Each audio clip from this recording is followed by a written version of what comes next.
Good morning, all of you beautiful sovereign beings of light. Today I have a very special guest on with me.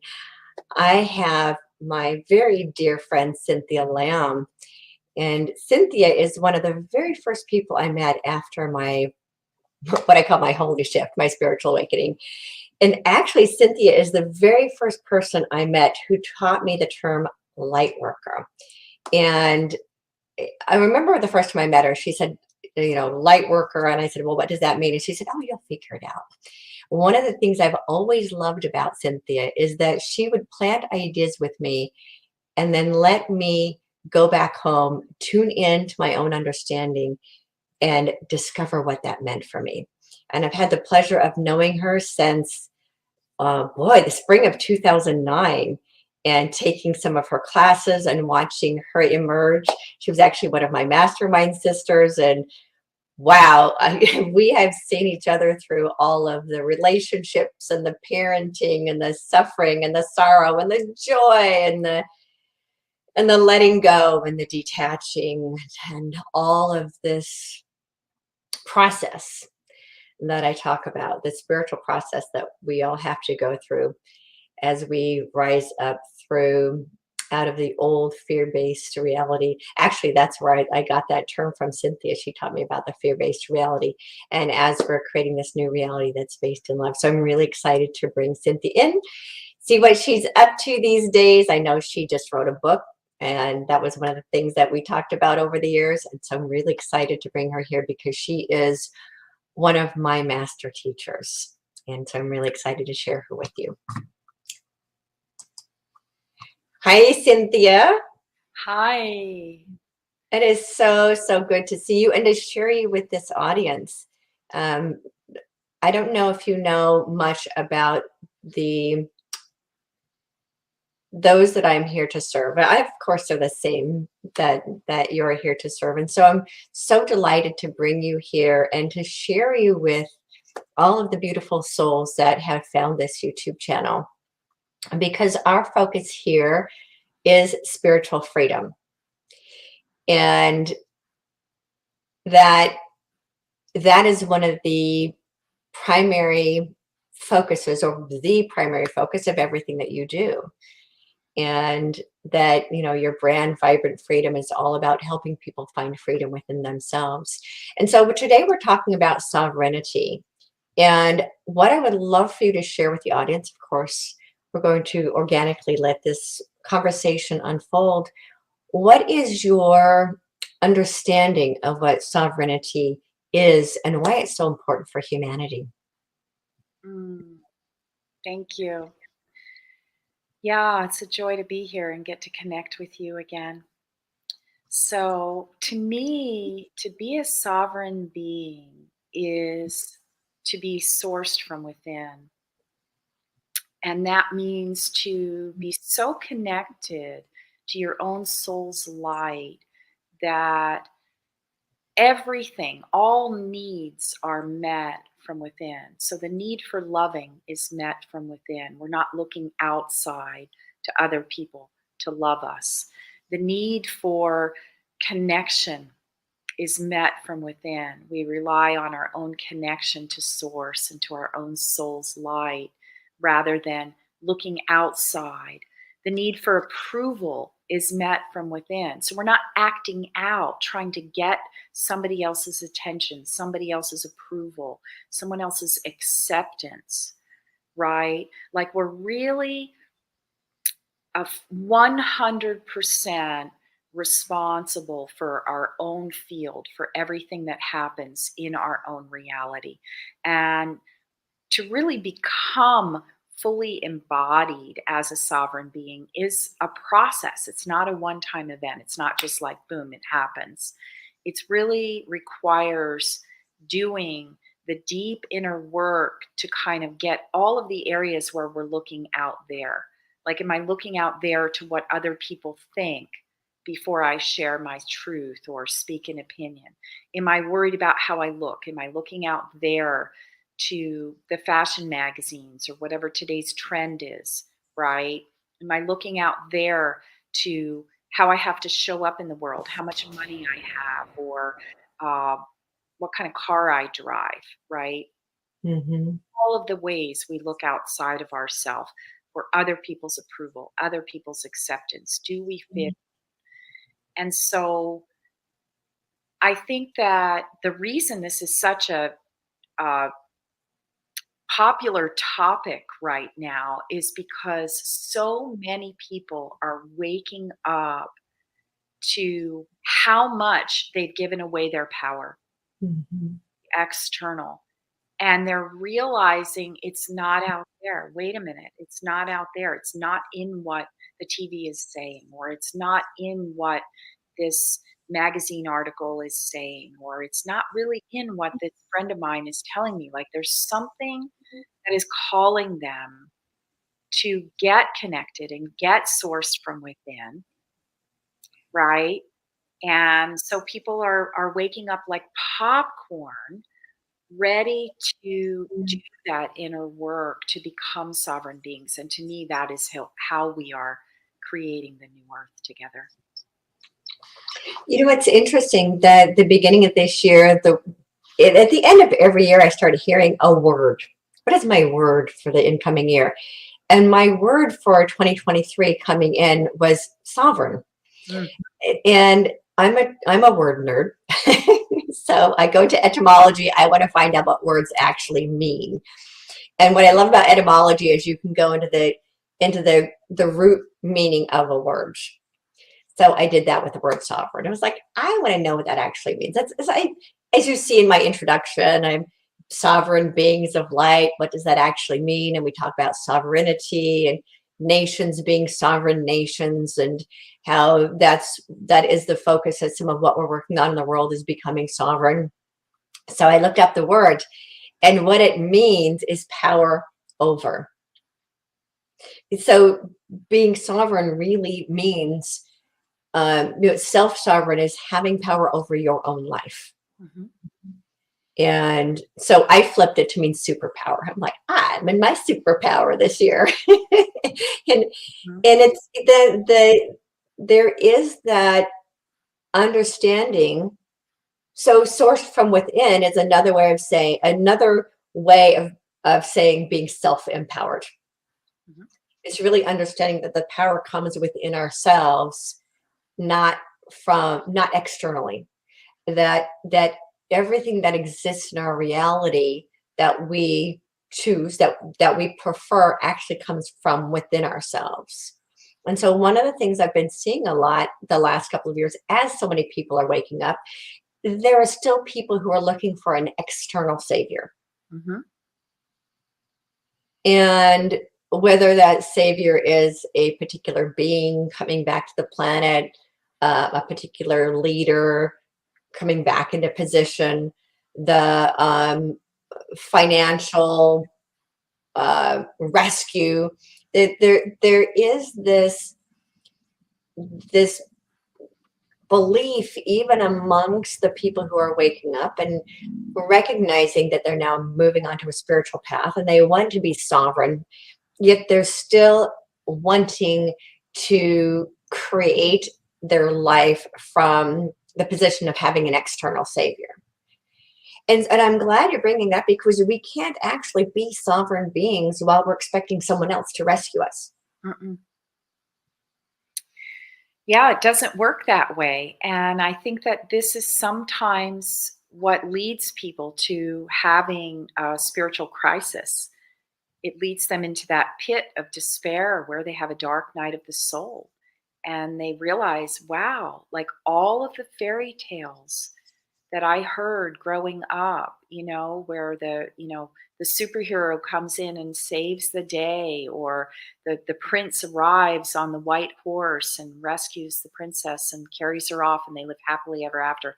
All of that, none of that is going to happen. Like daddy is not going to come and save me, right? And so often people will feel really hopeless. And Mhm. from that point of despair where they go to that rock bottom place of, wow, I'm really alone here in this spot, if they can stick with it and move through it, stay with it, what will happen is they will get plugged in internally and the light will come through and they will actually be given the tools to save themselves.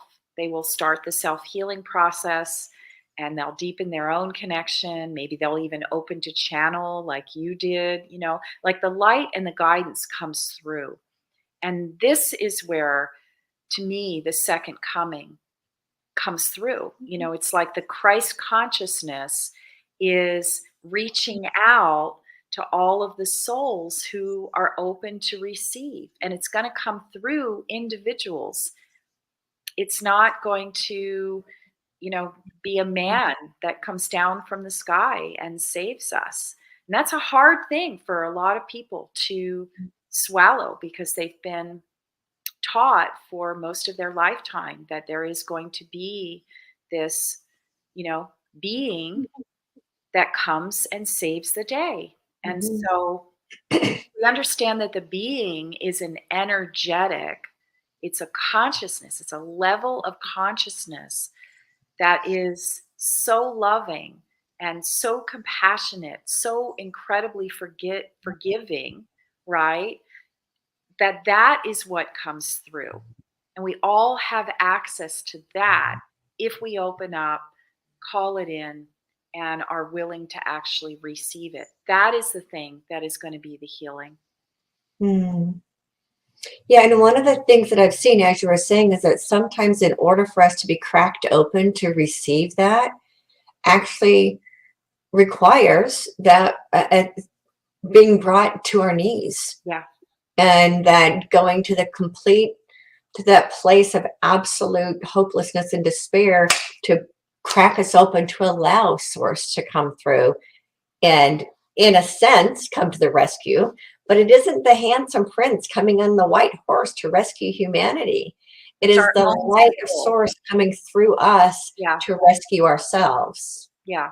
Yeah. And it's the guidance to rescue ourselves because we have to do the rescuing, right? We actually need to align our personality with the soul's direction in order to actually, feel rescued, to take the steps to really save ourselves. So we're co-creating. We're co-creating and we have free will. And this is something that I think a lot of people don't understand is that the personality has free will choice in this particular realm. So the soul can be there, the light could be there. God could be like, I'm ready to come through. I'm right here. But if the personality says, I don't want to hear it, I don't want to listen, then we won't make that connection. So we have to get our personality lined up enough to say, I'm open to receive, I'm ready to listen. And this is what I would call the quality of surrender is about. But you can't make yourself surrender. You can't will surrender to happen. Surrender happens of its own accord when you give up. And often that happens from that pit of despair. I know for me, in my story, it absolutely happened when I was in a pit of despair. I had already had the near-death awakening. So my soul was speaking to me 24/7. I was open to channel. I was receiving streams of guidance. And my personality was so resistant. I was just like, shut up. I don't want to hear it. Just stop. Don't tell me about it, and I didn't want to listen. So even though I had the connection, I wasn't willing to rescue myself until I hit this rock bottom. I was sick. I was almost homeless. I was living in an apartment with toxic mold and I needed to move, but I didn't have any money to move. I was waitressing. I could barely work enough hours to put food on the table for my kids. I was a single mom, twice divorced. I was a train wreck. And I just kept saying, it can't get any worse than this. And my guidance would say, it's just going to get worse until you leave. I kept saying, can't get any worse than this. And they kept laughing and saying, it's just going to get worse. And it would just get worse. And then this one day, my son didn't arrive home after a visitation with his father. And I was like, okay, what's up with this? And I thought, well, maybe he'll bring him, sometimes he didn't bring him Sunday night, he'd bring him Monday morning, but usually he'd call. So I waited until Monday morning, and Monday morning my son didn't show up. And I called his father, and he said, I am taking full custody and you're never going to see him again. Mm. And that was like, I was like, and I got through the next 2 days. I got to court. I got a hearing. It's now Thursday. I haven't seen my kid for a whole week. And the judge said, well, we're going to let him stay with his father until we sort this all out, because if you end up, losing custody, we don't want to have him go back and forth, and that would be too confusing. So he's going to stay with his dad. I went home from that hearing and just fell to my knees. And that was it, on my knees. I know it's a little cliche, but there I was, like on my knees at the bottom of my bed, sobbing my eyes out. And I said, okay, big guy, like, obviously my way is not working. I'm ready to listen. Show me the way. And I turned it over and I said, show me the way. And that was it. That was just like, and the guidance just streamed through. And I was told what to say and do in court. And I got custody of my child. And then I was guided to get out of my moldy house. And I was guided to get a job. And I was guided to, the right people who, a dear friend named Susan actually took me and my kids into her home for 6 months. We lived with her rent-free for 6 months. Mm-hmm. While I got my health back and while I got back on my feet. And so like every step of the way was so divinely guided. And then about a year in, after I had a lucrative job and gotten my health back, and my kids were with me and everything, like all the outer stuff was handled, then the guidance said, now we need to work on you. Mm. And that's when the inner, all of the work that I do with people now, the self-healing tools started pouring through, and I started getting guidance on how to heal my personality. So that was my surrender story. And it did require a rock bottom where I was like, okay, I feel hopeless and this isn't working. And I need a higher power to help me out. Yeah. Yeah, I remember when you first told me about surrender, and I was really, really resistant to that because I was like, I am not going to surrender. I'm not going to wave the white flag. And so my personality self was saying, thinking that meant being in a battle and surrendering to the enemy. Mm-hmm. And then as you have taught me throughout the years that we've known each other, I went home and I sat with that. What does this actually mean? And it took me a while to grasp what surrendering meant. And so what I discovered is that it's not the white flag of surrendering to the enemy. It's literally surrendering our lives over to the divine. And as you said, obviously my way isn't working. And so I'm giving it all over to God and surrendering it back to source. And when we do that, that's when the clear guidance starts coming in. Because our personality self basically admits, or the egoic self, whatever term applies to those of you who are watching, that's when the ego finally admits that inspiration is a much better tool than trying to force life to go our way. One of the other questions I had for you when you're talking about self-responsibility and being responsible for our lives, one of the discussions that I see with people is misinterpreting self-responsibility with the law of attraction. Of I must have done something to attract this suffering into my life. Can you talk to that a little bit? Yeah, for sure. Well, first, I would say that from the soul's perspective, there is no blame, right? I like to think of consciousness as a spiral. The narrow bottom of the spiral is the fear-based right-wrong reality where everything is right, everything is wrong. And so from this perspective, we're looking at life through the lens of right, wrong, good, bad. which is also victim perpetrator, right? And then Mhm. there's this whole other perspective. If we move up the spiral of growth and we move up and out, we move into the loving, which is where, you know, the higher consciousness, this is where the soul resides, is from this loving, infinitely accepting, infinitely compassionate perspective. And from soul's perspective, from that perspective, there is no right, wrong. So there's no victim perpetrator, there's no blame. See, from victim perpetrator perspective, it's like, I did this thing and, and now I'm at fault and now I'm getting punished. The perpetrator is punishing me or God is punishing me, right? So if we Mhm. move it up the spiral, we can say, this thing happened and it's all okay. Everything that happens for a reason. And through the eyes of the soul, sure, we attract things, and it's not a punishment. Lessons are not a punishment. These are simply opportunities for learning and growing.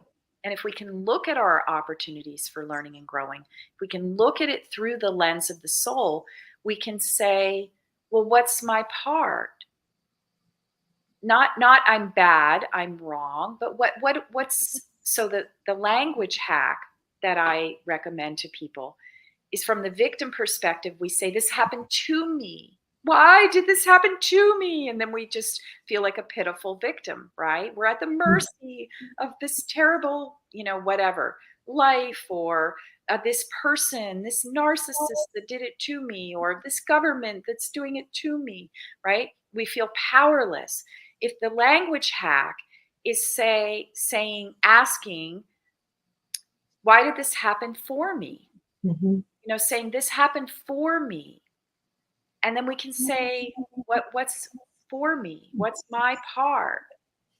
Right? So if I Mhm. look back at myself when I was twice divorced and, practically starving and barely able to hold that job to feed my kids, right? And I say, why did this happen for me? Right? It was to Mhm. show me that I was running a story that I was a powerless victim. I was running a story that my ex-husbands were perpetrators because they didn't want to pay me child support. I was running a story that I was a victim of life circumstances and that I was powerless and helpless, right? And the moment I took ownership of that I took personal responsibility. And I like to break that word down. Responsibility means the ability to respond, Mhm. right? When I took ownership, response able means able to respond. When I decided I was able to respond to my own needs for money, shelter, food, clothing, all of the thing, I got my power, right? And then I took the action that I needed to be able to respond in an adult way and start to care for myself and care for my children. So we have to get out of blame. We have to get out of blame. We have to get out of blaming that other person for hurting us, blaming the institutions for not taking care of us properly, blaming the food companies for the additives that we've been eating or whatever. And this is a rough thing for most people.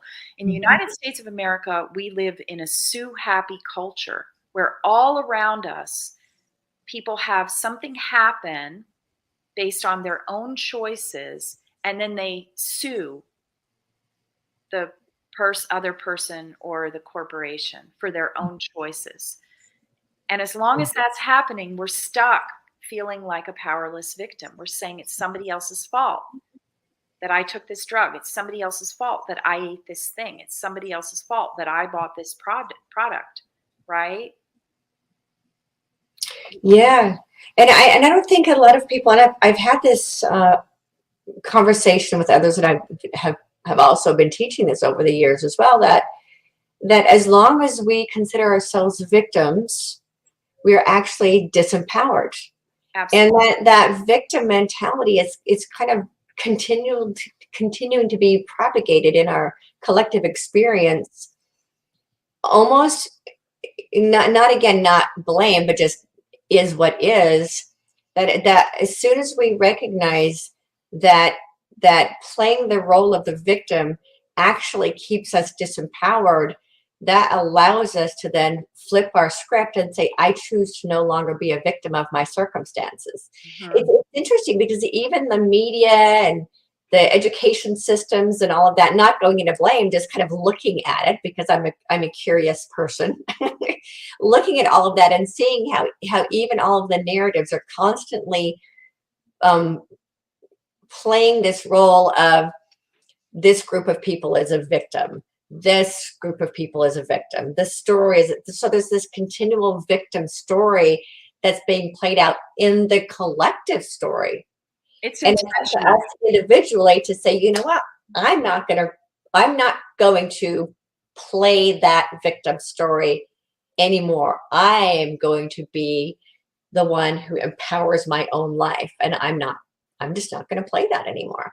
So it's really interesting to see how in that fear-based reality, that right wrong reality we've been talking about, that default is the victim story. Mm-hmm. And in that old reality, the choices are made from fear. But it requires us to, as you were saying, to be fully responsible, to understand that we have the ability to respond to the stories that are playing out, not only in our personal lives, but in the collective story, and choose to tell the story differently.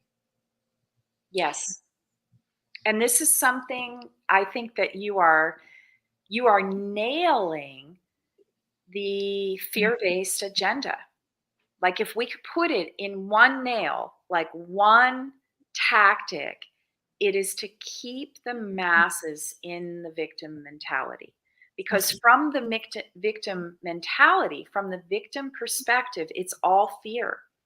And in that fear-based fight or flight, we're, the adrenal glands are active, we're in the whole our whole body chemistry is in survival mode from that trigger of the victim, right? And we cannot think from that place. We cannot learn from that place. We cannot, studies have shown that children who are traumatized, that are in a trauma response, cannot learn.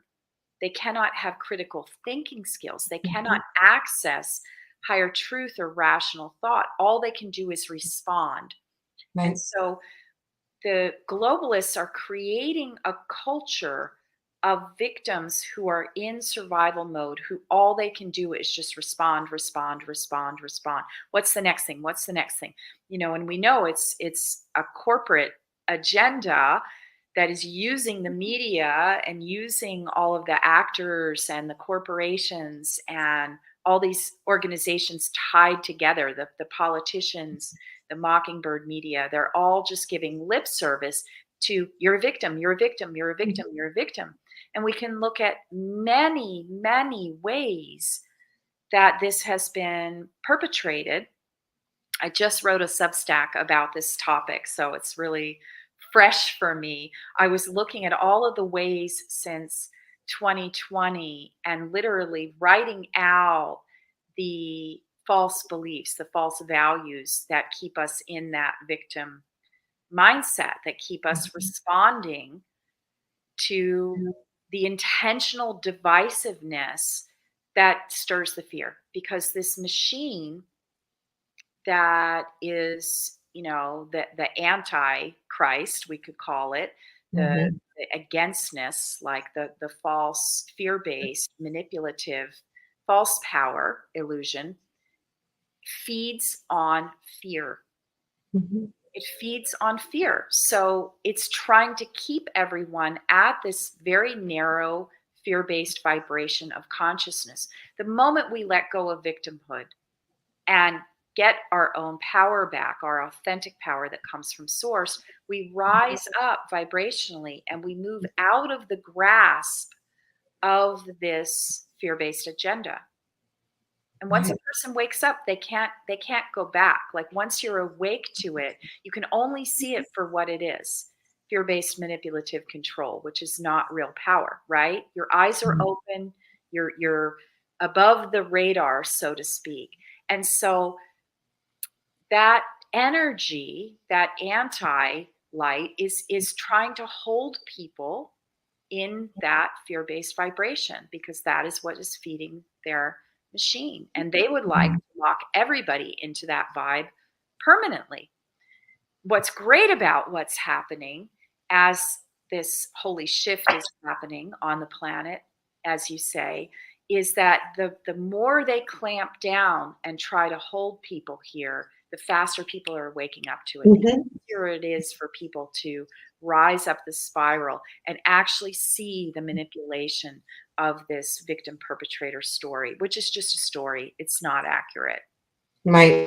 And that's one of the insights that I had a few weeks ago, is that the entire human experience, I talk about the human experience like it's a video game that our souls are playing. And the entire human experience is nothing more than stories. It's just stories. It's our own individual stories about our lives, and our stories about what we tell ourselves about what's happening around us, and collective stories. It is nothing more than stories. And all we need to do is reframe the stories from victim perpetrator stories to, this is my soul choosing to learn through this experience. And how can we reframe every one of our stories from blame, resentment, anger, victimization to all of this is happening for me to find the power within myself. Yep. And that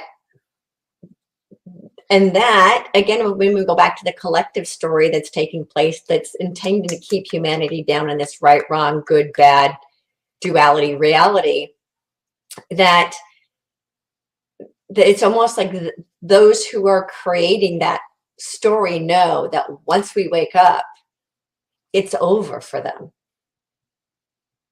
And that it's so, and so they're doing everything they can to try to hang on to what they've got. And the more they cling to what they have, they're actually forcing us to wake up. It's like everything that's happening in the world right now is actually acting as a catalyst for more people to wake up. Yep. So true. And I think that it's so funny because there's obvious evidence that the more they clamp down, the more people are waking up. And yet, I don't know that it's going to change. You think that they would, ease up a little bit so that people stop popping like popcorn. But I think that they're just in this frantic, got to clamp down through fear-based control. It's going to backfire. We don't really know what's going to happen because the ending isn't yet written, but we do know that the light wins, right? Love wins. And we do create the new consciousness here on planet Earth. And it's just going to be a matter of what happens until the dust settles, truly. Right. And I think of it as an adventure. Some people get really scared about what's happening. And to me, like if the biggest thing that I think people can do right now is to drop the fear and start to see that the old paradigm actually has to crumble. We don't have to be afraid of it crumbling. The shit is hitting the fan for sure, and old systems are collapsing.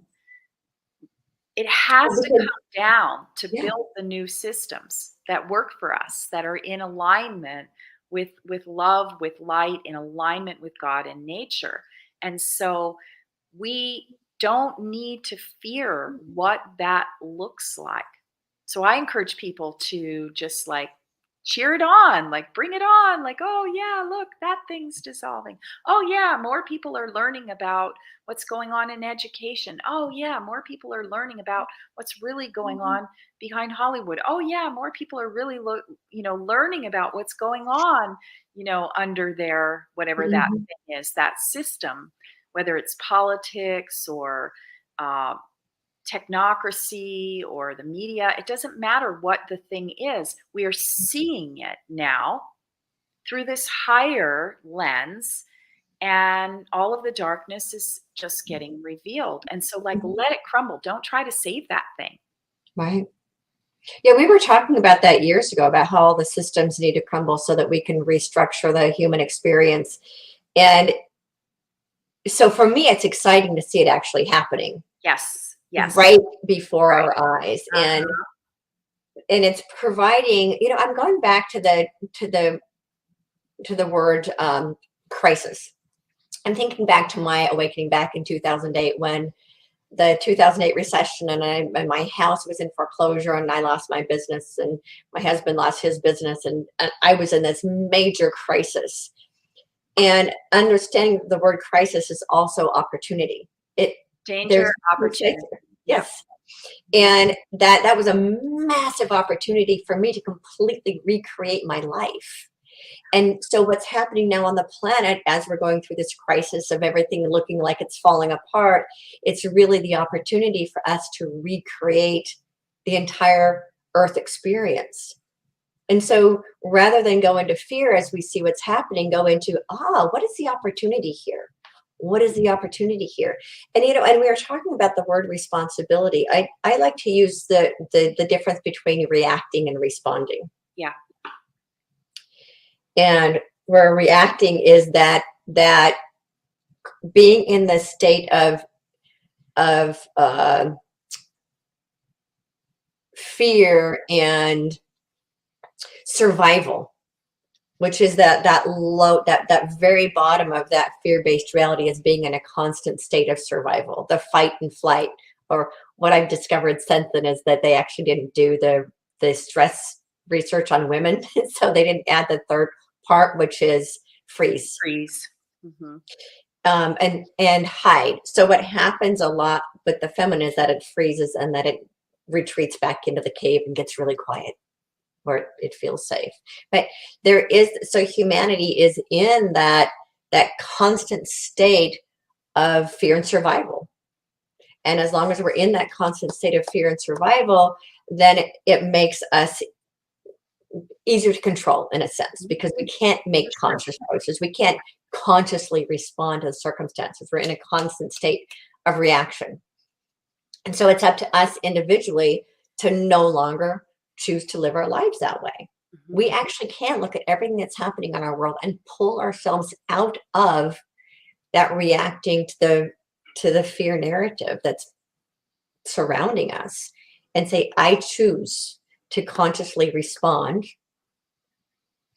hold the responsibility to make better choices within what appears to be fear and chaos and the whole world falling apart.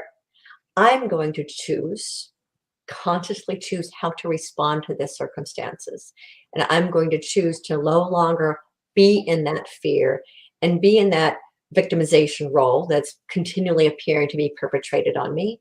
And I'm going to find the power within myself and allow source to guide me instead of looking for someone or something out of me to rescue me. And that power to respond from the divine place of guidance, to respond in alignment with the will of our soul, Mhm. really choose the response of loving, is the sovereign power. That's it. I mean, that's us holding our authentic power, having power over our own creation, because we are the creators of our own reality. I also think of sometimes sovereignty is like the word they use for the king or the queen. We become our own king or queen, right? We're the Mhm. ruler of our own life, our own world. And that place can be reached And you reminded me as you were speaking of that quote from Viktor Frankl, that there's a space in between stimulus and response, there is a space. And within that space is the freedom to choose our response. And getting to that place where we feel that space between the stimulus, where we would usually be reacting out of fear to a trigger, and taking a breath in that space, and maybe even, noticing the trigger, and like, what would be my triggered response?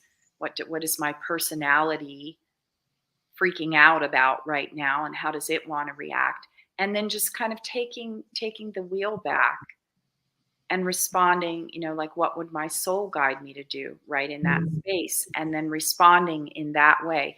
And that requires doing some deep inner work. It requires healing the triggers. It requires letting go of the personality masks that jump in and grab the wheel, our disowned aspects that are stuck in shadow, and really owning the shadow so those parts no longer have control over us.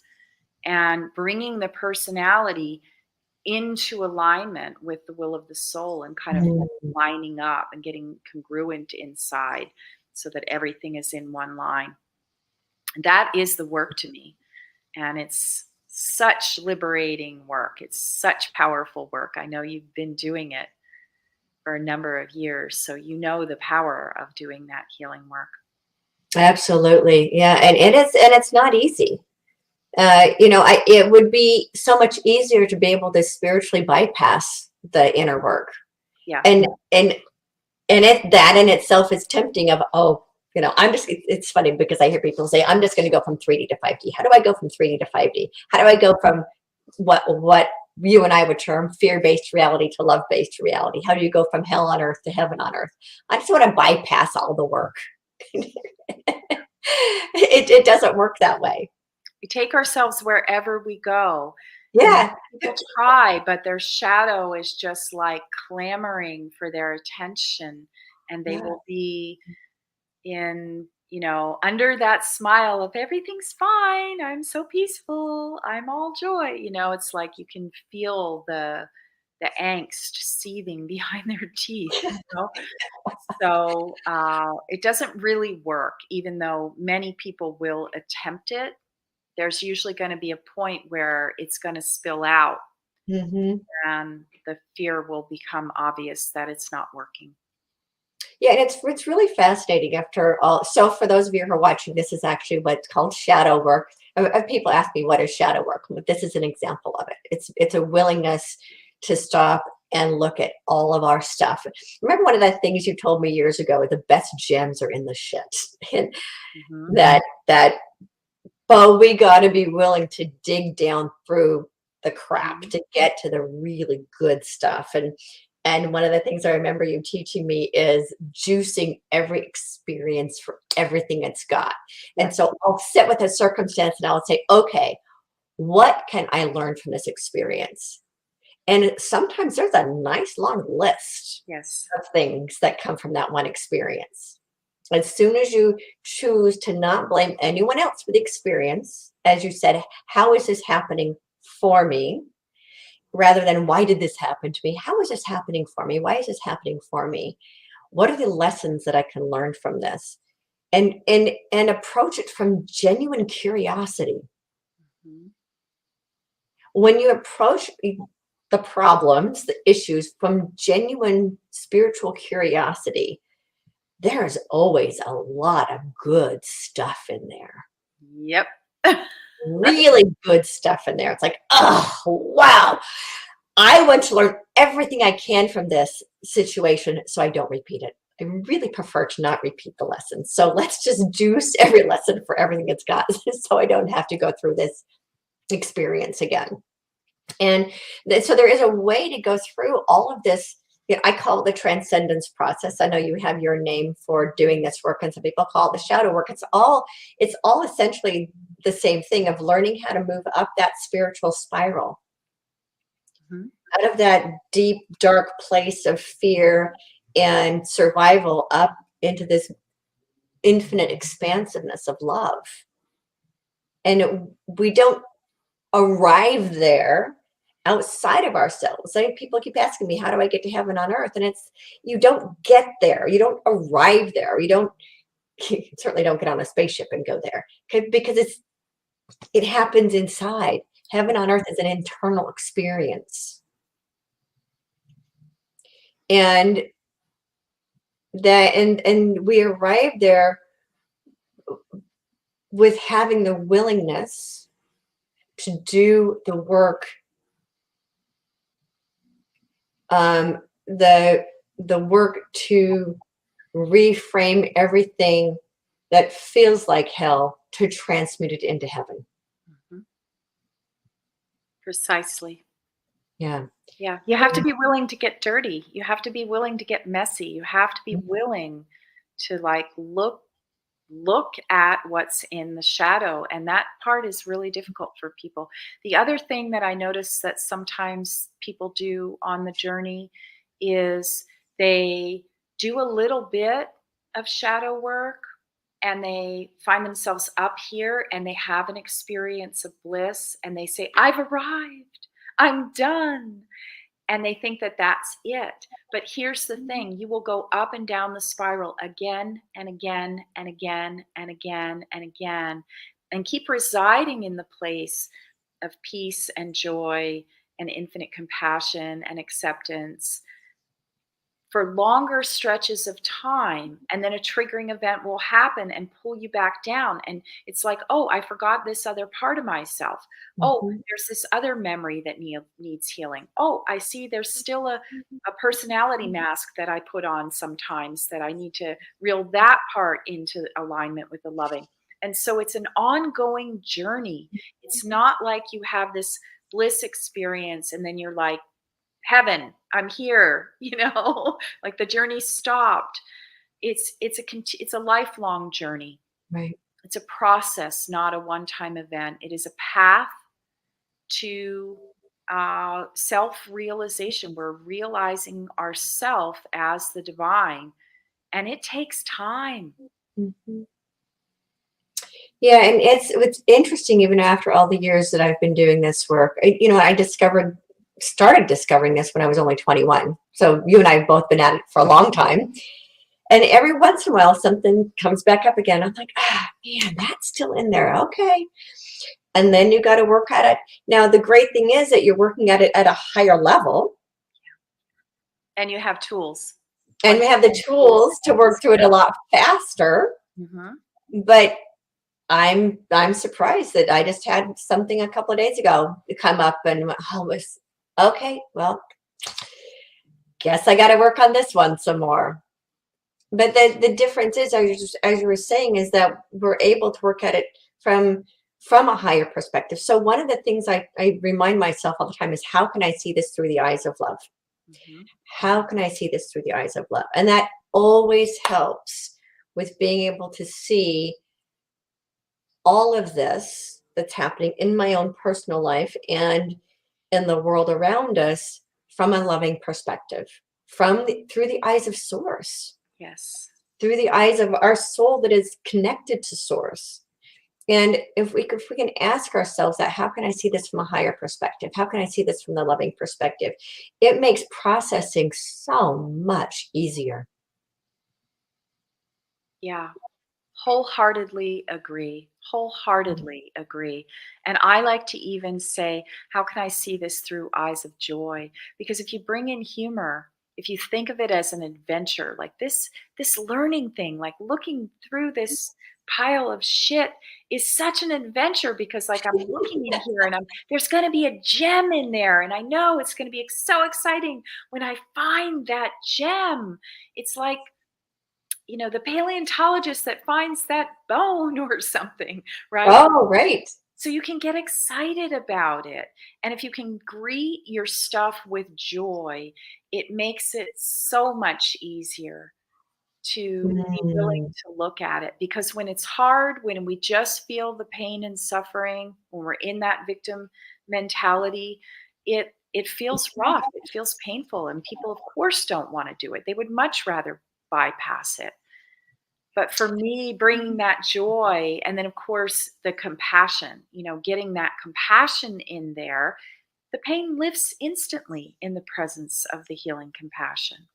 Yeah. So get excited about it, find the thing, and then get the compassion flowing once you find it. And to me, that it's a whole different way of going about the healing process, which from the place of suffering is usually heels dug in, lots of resistance. I don't want to do this. This is going to hurt. This is going to be painful. That's not the way. It's no fun. Yeah. I'm being reminded of the circumstances that have happened even more recently in my life. And the initial response is, man, being a human being blows sometimes.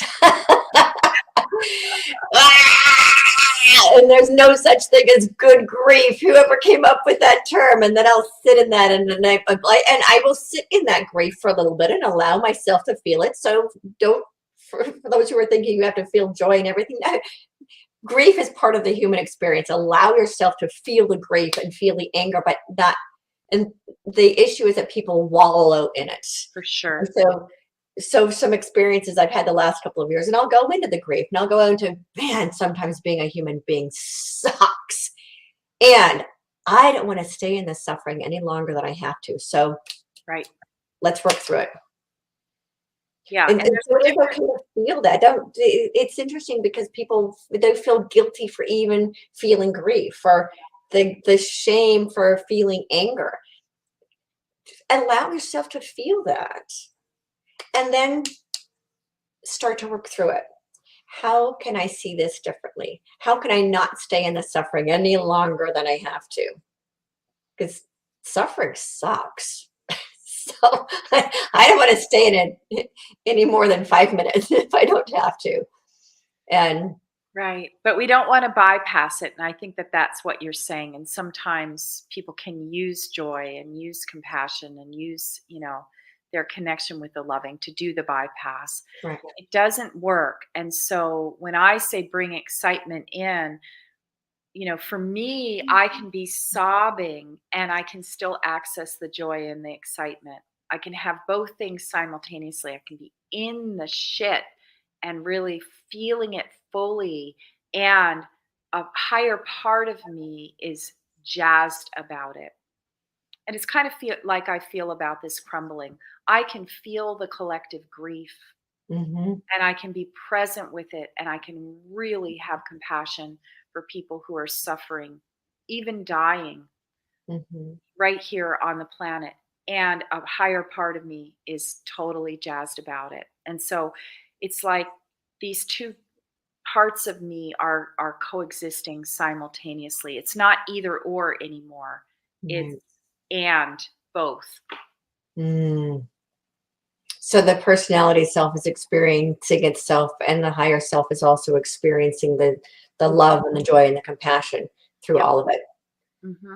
And that it isn't one against another. I think that's part of what, when people come on their spiritual path, they think it has to be one or the other. Mm-hmm. But we as spirit chose to have a human experience, and that includes all of the stuff that doesn't feel pleasant to feel. Yeah, for sure. And I think that many spiritual teachers, at least early spiritual teachers that I had back in the 80s and 90s, they all advocated spiritual bypass.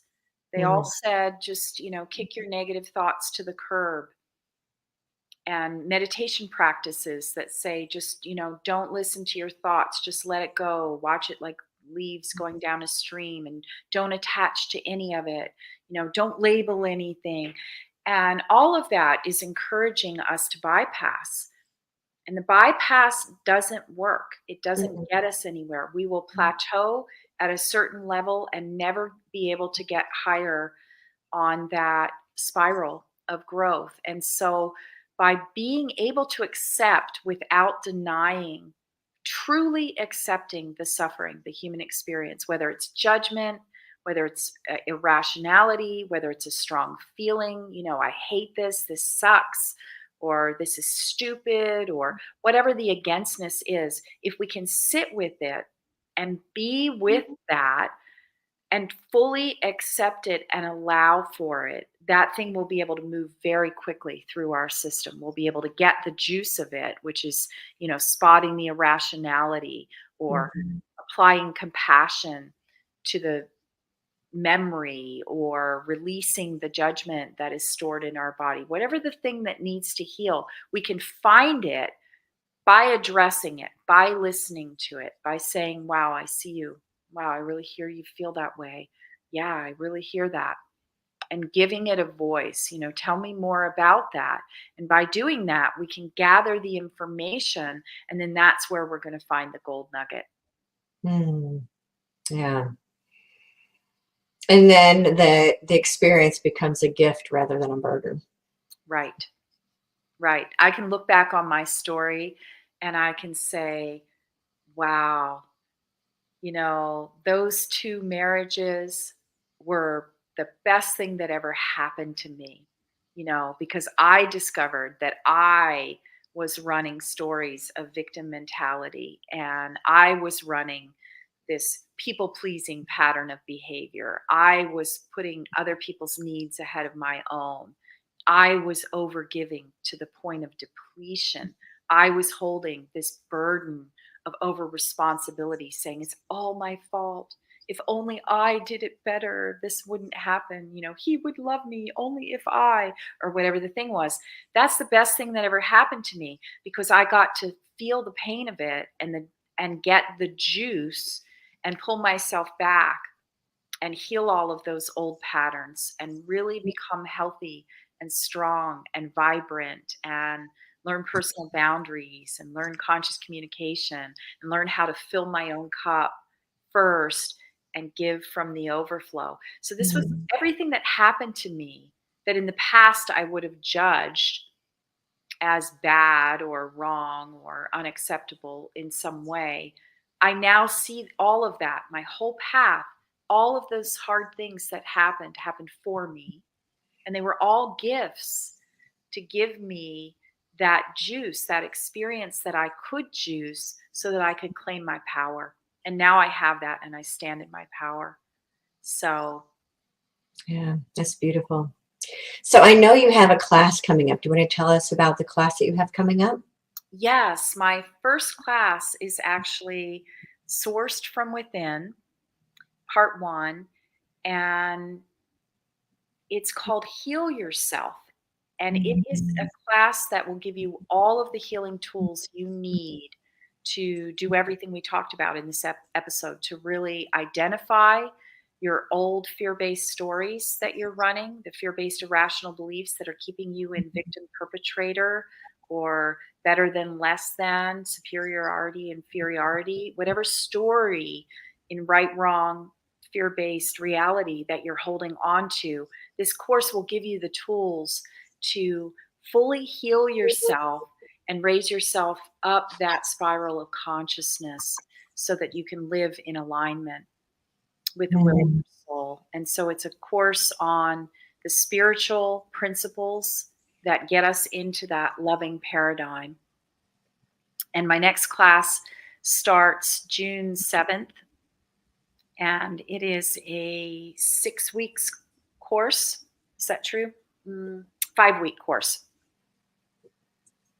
And I know you also have a book too. And when we were mastermind sisters all those years ago at Agape, um, we're both talking about writing books. And I know that you published a book.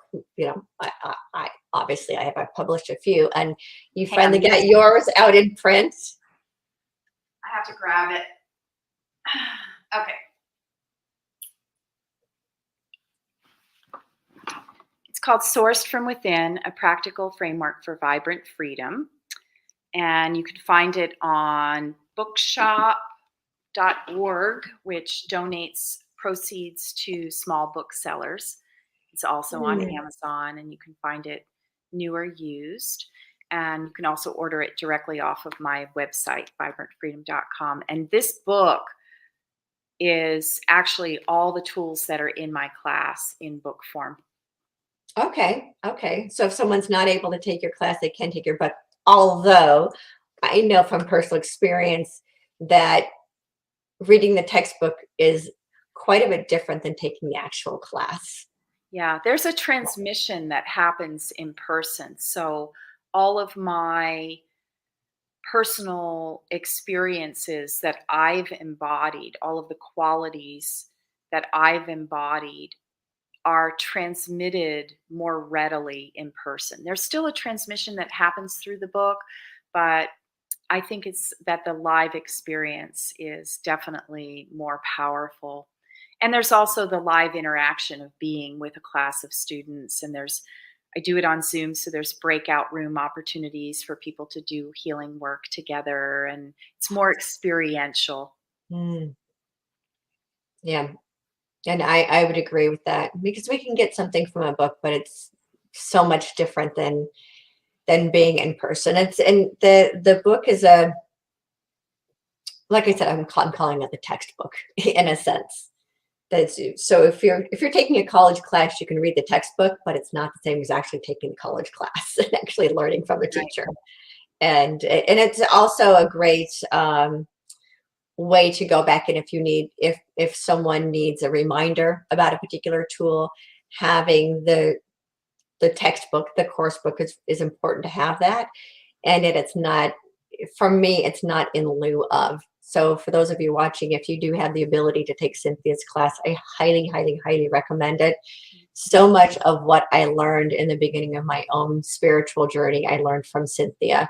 And so incredibly grateful. Thank you, Cynthia, for being here this morning and for sharing your wisdom with the audience. And we could go on for days because I know so much about where some of this information came from and your near-death experience. And we could actually have a conversation about near-death experiences and how you started, this information started coming in, and that where the planet is right now is stuff that you saw 30 years ago through your near-death experience, and it's actually happening on the earth plane right now. So it's really fascinating to know you from that as well. Actually, for those of you who are watching, I did have a conversation with Cynthia a couple of years ago, and I'll see if I can find the link to that episode, and I'll put it in the description below so you can see that show as well. Thank you so much, Cynthia, for being here. It's always a pleasure and a delight to be in your presence, and thank you for being the extraordinary light and loving presence that you are on the planet. Mm, thank you, Victoria. Gratitude received, and it's a joy and an honor to get to share with you. Thank you. And for all of you who are watching, as I always say, remember to hold your light so high others can't help but see their own light. Together we are creating a world of peace, love, harmony, prosperity, and freedom for all life on earth. And as always, get bold, be fearless, and live free.